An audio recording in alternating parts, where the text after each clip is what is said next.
ጉንፋን ሲያማችሁ አፍንጫችሁ በጣም ለሚታፈንባችሁ ሰዎች ነው። ሳይነስም ለሚያፈናችሁ ሰዎች ይሆናል። የመጀመሪያው ስቴፕ ምንድነው? አዲስ ሲሪንጅ ነው። አዲስ በቃ ግድንም እሱን ሲሪንጅ ታዘጋጃላችሁ። ከዛ በኋላ ይሄ ከላይ ያለውን ትነቅሉታላችሁ። ክዳኑንም መርፌውንም ትነቅሉታላችሁ። የምንፈልገው ይሄኛውን ብቻ ነው። ከዛ በኋላ ኩባያ ወይ ደግሞ ብርጭቆ ታዘጋጃላችሁ። ከዛ በኋላ እሱ ላይ የሞቀ ውሃ፣ ለብ ያለ ውሃ በጣም ሻይ ማንኪያ ጨው ታረጋላችሁ። ከዛ ታማሱሉታላችሁ። ከዛ በኋላ በዚህ ውሃውን ተወስዱትና ከብርጭቆ ወይ ከኩባያው አፍንጫችሁ ውስጥ እንደዛ አድርጋችሁ ትከቱታላችሁ ማለት ነው። ሶ በዚህ በምትከቱበት ሰዓት ላይ አፍንጫችሁ የተከፈተ ሲመጣ በዚህ ነው የሚወጣው ማለት ነው ሁሉም ነገር። ይሄ ፕሮሲጀር ናዛል ኢሪጌሽን ይባላል። መደረግ ወይንም መሰራት ያለበት ይሄ ፕሮሲጀር ሆስፒታል ውስጥ ብቻ ነው። ለምን? በሶስት ምክንያት። የመጀመሪያ ኢንፌክሽንን ፕሪቨንት ለማድረግ፣ ሁለተኛ የሚያስፈልገው የውሃ አይነት ዲስትል ወተር ወይንም ስቴራይል ወተር መሆን አለበት።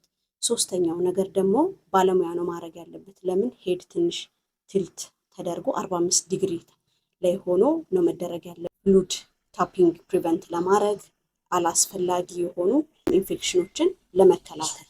ቤት ውስጥ ከሆነ ግን ልጅቷን እንዳያችኋት የመጀመሪያ ጥፋቷ ኒድል ካፑን ከፕላንጀሩ የለየችበት መንገድ ለትራውማቲክ ኢንጁሪ ያጋልጣል።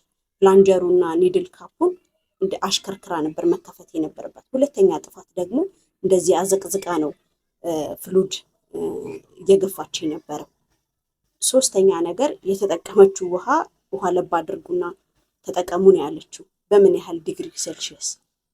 እንዳልኳችሁ ውሃው መሆን ያለበት ዲስትል ወተር ወይንም ደግሞ ስቴራይል ነው።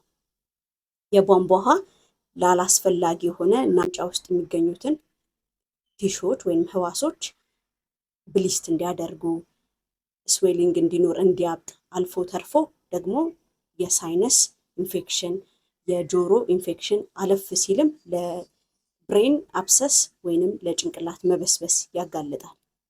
ከጥቅሙ ጉዳቱ ያይላል ማለት ነው። ስለዚህ ይህን ነገር እንዳታደርጉ ማለት ወዳለሁ።